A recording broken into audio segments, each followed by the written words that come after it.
जैसा कि last episode में हमने देखा कि टैंग शैंग ग्रैंड मास्टर के कहने अनुसार हॉल स्पिरिट एकेडमी के अंदर आ गया था और वहाँ उसे अपने पुराने वाले स्पिरिट मास्टर मिलते हैं। वो उसे इस एकेडमी के हेड से मिलवाते हैं और अब हेड टैंग शैंग को अपने साथ एक जगह ले जाता है जहाँ वो उसे मार्शल सोल हॉल दिखाता है। यहाँ पर बहुत हाई लेवल की मार्शल सोल रखी हुई थी और ऐसी मार्शल सोल सिर्फ बड़े शहरों में ही मिला करती हैं। ये जगह सेक्रेड टेम्पल है और इसके अंदर रखी हुई सोल को सिर्फ हाई स्पिरिट सोल वाले ही हासिल कर सकते हैं।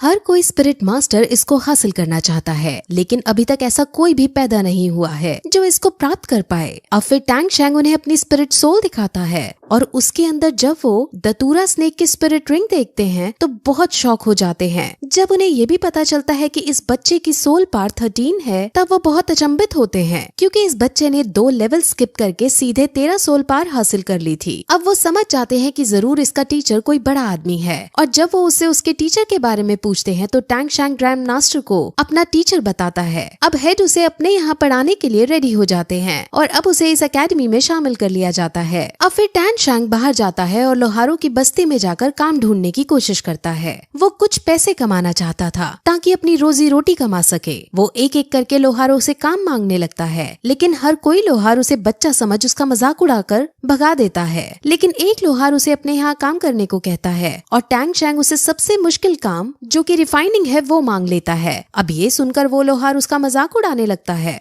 लेकिन टैंग शैंग उसकी बात का बुरा ना मानते हुए अपने पापा की सिखाई हुई टेक्निक को याद करता है। उसके पापा उसे रिफाइनिंग और फॉर्ज करने की अलग अलग टेक्निक सिखाया करते थे और उन सभी टेक्निक्स में टैंग शैंग ने माहिरता हासिल कर ली थी। अब टैंग शैंग उस लोहार का सामान लेता है और एक ही बार में पिग आयरन को फॉर्ज कर देता है। अब ये सब देखकर वहाँ खड़े सभी लोहार बहुत शॉक हो जाते हैं, क्योंकि उन्होंने तो ये सोचा था कि बच्चा हैमर को उठा तक नहीं पाएगा, लेकिन इसने तो रैंडम हैमरिंग स्किल का यूज करके एक ही बार में पिग आयरन को फॉर्ज कर दिया है। अब लोहार उसे काम पर रख लेता है क्योंकि उसे इस बच्चे से बहुत मुनाफा होने वाला है। वहीं फिर हमें एक मास्क मैन को दिखाते हैं जो टैंग शैंग को छुप छुप कर देख रहा था और उसकी हर गतिविधि पर नजर रख रहा था। अब फिर ट्रेनिंग करते करते और लोहार का काम करते करते उसे 1 साल बीत जाता है और फिर 1 साल बाद वो जीवू के साथ मिलकर अपने घर अपने डैड से मिलने जाता है, लेकिन वहाँ उसे अपने डैड नहीं मिलते। वहाँ उसके ग्रैंडपा जैक मौजूद थे जो उसके डैड का एक लेटर देते हैं।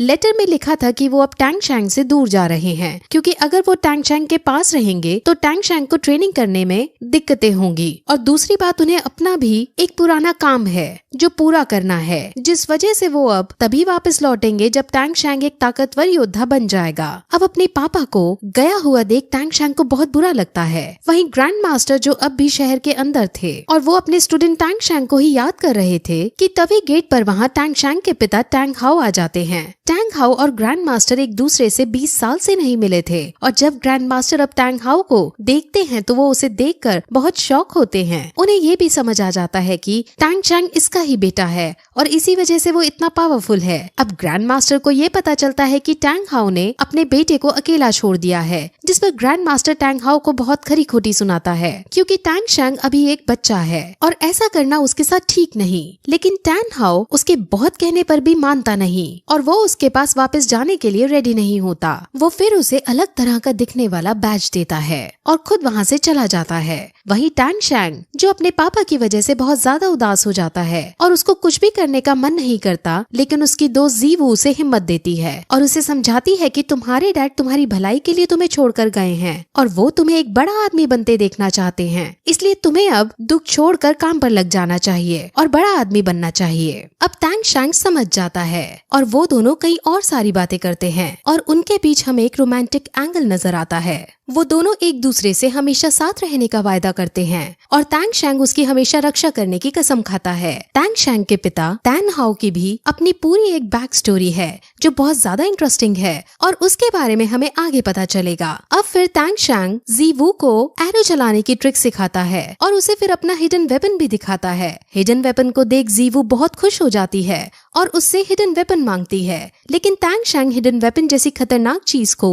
उसको देने से मना कर देता है। है। वहीं अब टैंग शैंग आसमान में देखकर अपने डैड को याद करता हुआ खुद से ये प्रॉमिस करता है कि वो एक दिन जरूर बहुत ज्यादा स्ट्रॉन्ग बनेगा। अब फिर उसको ट्रेनिंग करते 5 साल बीत जाते हैं और हमें 5 साल बाद टैंग शैंग को जीवू के साथ दिखाते हैं। वो दोनों अब बड़े हो चुके थे और अब वो ग्रैंड मास्टर के कहे अनुसार अपने हाई स्कूल की पढ़ाई करने श्रेक स्कूल में जा रहे थे। वो दोनों अब भी एक साथ रहते थे और उन दोनों में अब भी कहीं ना कहीं रोमांटिक एंगल था, लेकिन सिर्फ जीवू की तरफ से। टैंग शैंग उसे सिर्फ अपना एक दोस्त मानता था। अब श्रेक यूनिवर्सिटी का एंट्रेंस 2 दिन बाद था और 2 दिन तक उन्हें इस शहर में रुकना था और अब वो दोनों इन 2 दिनों के रुकने के लिए एक होटल देखने लगते हैं। वहाँ चलते चलते जीवू को एक होटल नजर आता है। उस होटल का नाम रोज होटल है और अब वो दोनों उसके अंदर जाते हैं। वहाँ सिर्फ एक रूम खाली था और वो उसके अंदर अपनी बुकिंग करने लगते हैं, लेकिन तभी वहाँ उनकी ही उम्र का एक आदमी जो 2 लड़कियों के साथ खड़ा था वो आता है और उनकी बुकिंग छीनकर खुद उस कमरे को लेने लगता है। वो आदमी बहुत ज्यादा स्ट्रॉन्ग था और होटल का मैनेजर तक उसके सामने झुकता था।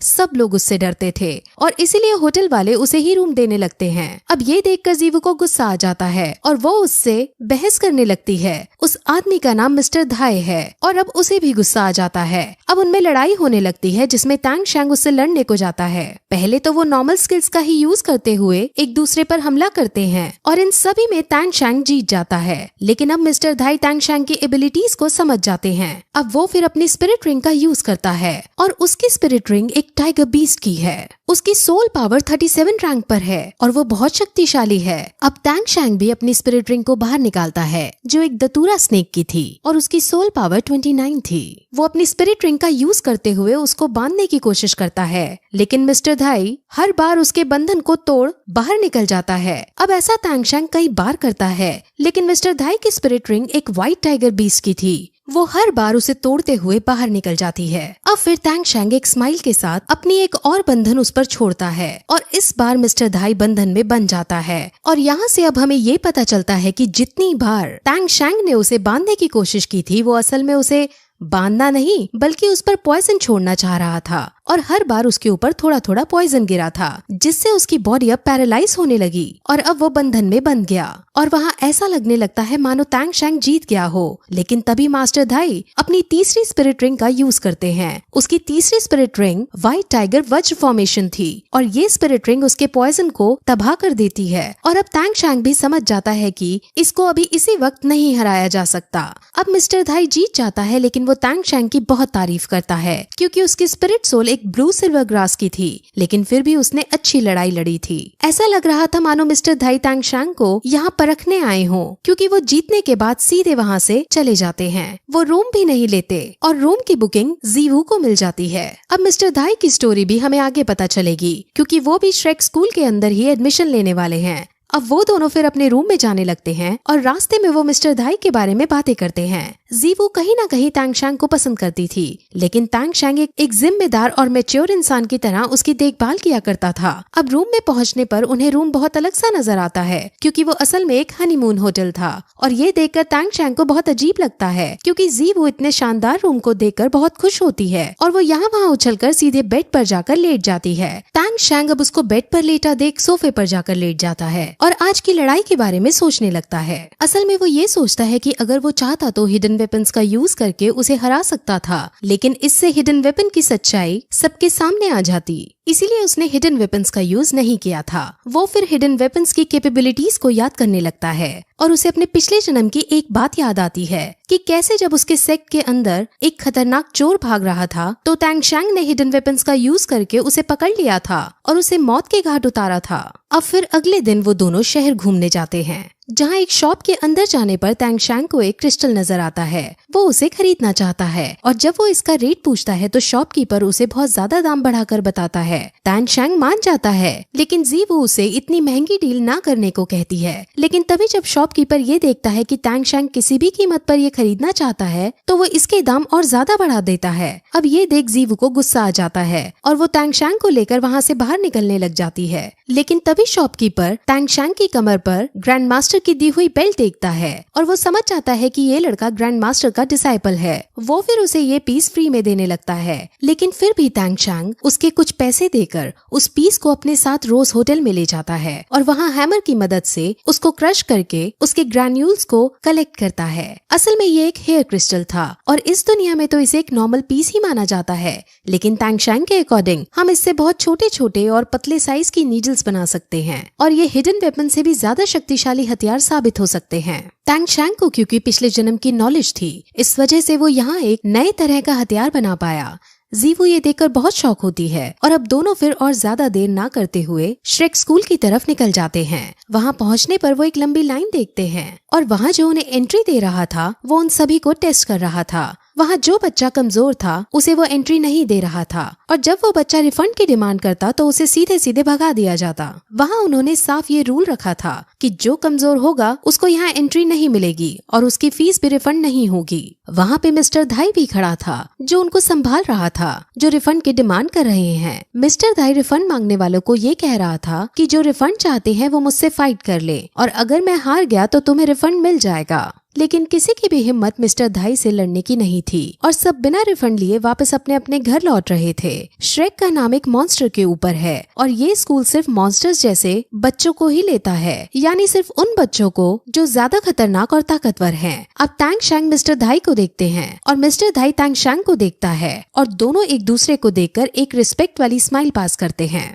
अब टैंग शैंग और जीवू का टेस्ट होता है और वो दोनों पावरफुल हैं, जिस वजह से उन दोनों को एंट्री दे दी जाती है। स्कूल के अंदर अपनी एक अलग ही दुनिया थी और वहाँ उनको कंपनी देने और रास्ता दिखाने के लिए मिस्टर धाई उनके साथ चलते हैं। वो रास्ते में कई तरह की बातें करते हैं जिसमें मिस्टर धाई अलग अलग सोल स्पिरिट्स के बारे में उन्हें बताते हैं। वहाँ एक लड़की भी होती है और जब मिस्टर धाई उसे देखता है तो ऐसा लगता है कि मिस्टर धाई उस लड़की को पसंद करने लगा है। अब फिर वो अंदर जाते हैं जहाँ कई सारी दुकानें मौजूद थी। वहाँ एक सॉसेज बेचने वाली वेंडर शॉप भी आती है और उस वेंडर शॉप पर फोकस करते हुए ये एपिसोड यहीं खत्म हो जाता है। अब इसके अंदर अलग अलग स्पिरिट सोल के बारे में बताया गया है जिसे हम अगले वीडियो में बताएंगे, क्योंकि अगर स्टोरी के साथ उसको एक्सप्लेन करते तो आपके लिए बहुत कंफ्यूजिंग हो जाता।